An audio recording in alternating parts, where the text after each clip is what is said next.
আচার কিন্তু আমরা কম বেশি সবাই পছন্দ করি, বিশেষ করে মেয়েরা। আচার হলে তো কোনো কথাই নেই।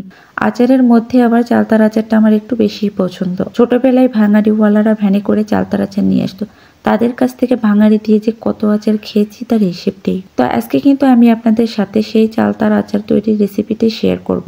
তো আচার বানানোর জন্য কিন্তু চালতাটাকে ছোট ছোট করে কেটে নিতে হবে।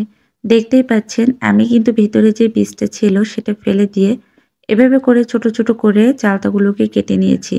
এখন পরিষ্কার পানি দিয়ে ভালো করে ধুয়ে নিব। তারপরে এখানে সামান্য পরিমাণে হলুদ এবং পরিমাণ মতো পানি দিয়ে এটা সিদ্ধ করতে বসিয়ে দিব। চালটা কিন্তু অনেকটা শক্ত হয়, এই জন্য বুঝে শুনে এখানে পানি দিয়ে ভালো করে সিদ্ধ করে নিতে হবে। তো সিদ্ধ হয়ে গেলে এখন আমি চালতাগুলোকে পাটায় থেতু করে নিব। আপনারা চাইলে কিন্তু এটা আস্তও বানিয়ে নিতে পারেন। তো আমার কাছে থেতু করে বানালে কিন্তু ভালো লাগে। আমি সবগুলোকে পাটায় থেতু করে নিয়েছি। এখন আচার বানানোর মূল প্রসেসে চলে যাব। তো আচার বানাতে হলে ফার্স্টে যে জিনিসটা লাগে সেটা হচ্ছে সরিষার তেল। তো অবশ্যই কিন্তু সরিষার তেল দিয়ে আপনারা আচার বানানোর চেষ্টা করবেন। এখানে তেলের মধ্যে আমি তেজপাতা, সামান্য পরিমাণে রসুন কুচি এবং শুকনো মরিচ দিয়ে কিছুটা নেড়ে চেড়ে তারপরে সামান্য পাঁচফোড়ন দিয়ে একটা ফোড়ন দিয়ে নিচ্ছি। তো সব রকমের আচারে কিন্তু পাঁচফোড়নের ফোড়নটা মাস্ট দিতে হয়।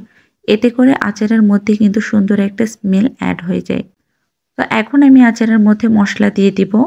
মশলা বলতে হলুদের গুঁড়ো, মরিচের গুঁড়ো এবং সামান্য পরিমাণে লবণ। এখানে হলুদের গুঁড়োটা কিন্তু আপনারা বুঝে শুনে ব্যবহার করবেন, যেহেতু চালতাটা সিদ্ধ করার সময় কিন্তু আমরা হলুদ দিয়েছিলাম। তো এখানে আগে থেকে গুঁড়ো করে রাখা আখের গুড় দিয়ে দিচ্ছি। আপনারা চাইলে শুধুমাত্র চিনি দিয়েও কিন্তু আচারটা বানাতে পারেন। তবে গুড় দিয়ে করলে আচারে কিন্তু সুন্দর একটা কালার আসে। এখন আমি আচারটাকে ঢেকে দিয়ে একটা মশলা তৈরি করে নিচ্ছি। পাঁচফোড়ন, মৌরি, ধনিয়া এবং জিরা এখানে নিয়ে নিয়েছি। এবং সবগুলো মশলা কিন্তু আমি এখানে ১ চামচ করে নিয়েছি এবং অফ ক্যামেরায় এগুলোকে সামান্য তেলে আধ ভাঙা করে গুঁড়ো করে নিয়েছি। এখন এই গুঁড়ো করা মশলাটা আমি আচারের ভিতরে দিয়ে দিব। তবে আমি পুরোটা মশলা একবারে দিব না। এখান থেকে সামান্য কিছুটা রেখে দিব। যখন আমার আচারটা হয়ে যাবে তখন উপর দিয়ে আমি ছিটিয়ে দিব।